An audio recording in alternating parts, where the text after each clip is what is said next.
Today on the Daily Bellringer, we're taking a look at the nullification crisis. Hello, welcome to the Daily Bellringer. Please don't forget to subscribe and take a look at the questions down in the description. Also, I'd love to see your answer to question number 5 in the comments below. So the nullification crisis really takes place in the late 1820s into the early 1830s. But in order to understand it, we got to go back a few years. So in 1816, the United States started using tariffs. A tariff is basically a tax on imported goods. They used the tariffs to protect American industry. Basically, they felt like if they put tariffs on imported goods, it would encourage people to buy, I guess, homemade products or products made in the United States. All right. And so in 1828, they passed this tariff known as the Tariff of 1828 that becomes known as the Tariff of Abomination. It narrowly passed Congress. It's signed into law by then President John Quincy Adams, and actually it's one of the big reasons why Adams ends up getting defeated by Andrew Jackson. But some people liked this tariff. There are a few Northerners that liked the tariff because they felt like, again, it encouraged people to buy their goods instead of buying things that were imported that were more expensive.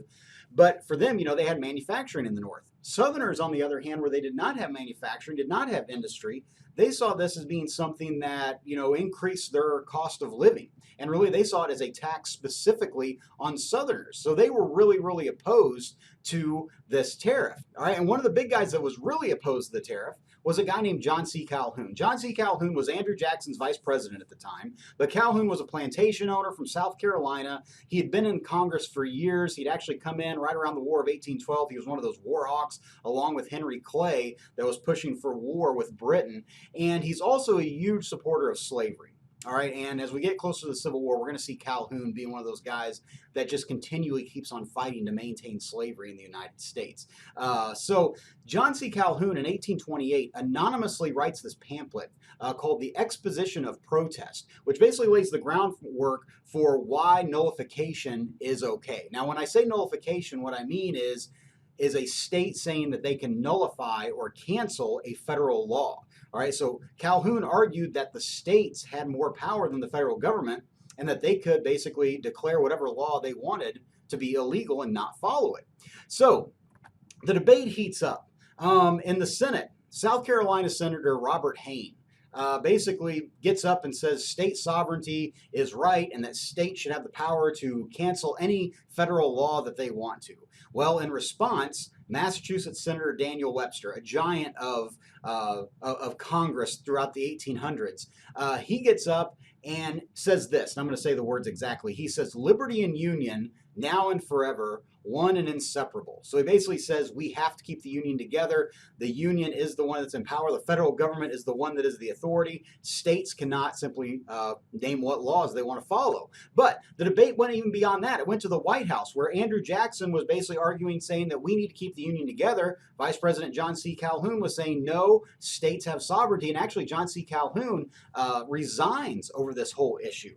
But in the meantime, 1832, Congress passes a new tariff that tries to lower the Tariff of Abomination, trying to appease South Carolina. Well, South Carolina is not appeased. In fact, they're even more upset now. And so in 1832, they hold a convention to basically say they're mad about the Tariff of Abominations, they're mad about the revision of 1832, and now they're going to begin to nullify federal law. All right, and basically they began to say, too, we're going to secede from the Union. We're going to leave the Union if you guys don't do something about this and cancel this, allow us to cancel this law.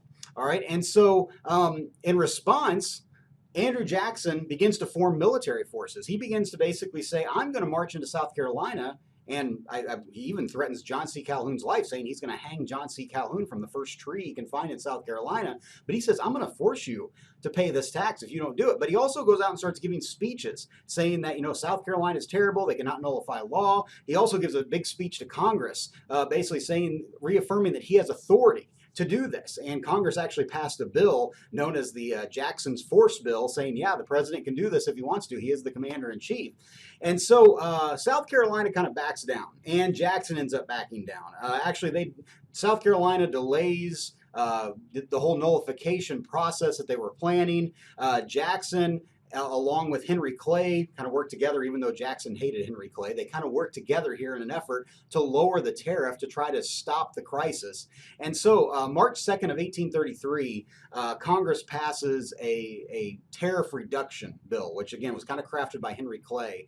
And in response, South Carolina basically says, we're not going to go forward with nullification. But this whole nullification crisis, even though nothing ended up happening in the end, it showed how fragile the Union was becoming. That we have states that are already saying they're going to leave the Union. But also, you got to think about what was it that South Carolina was really concerned about. If you really peel back the layers, you can really think about it. There's a certain law that they really want to make sure the federal government defends, and that is, of course, their right to have slaves. And so that's going to be a big issue as we keep going on. Okay, so anyway, hopefully you learned something there, and thanks for watching.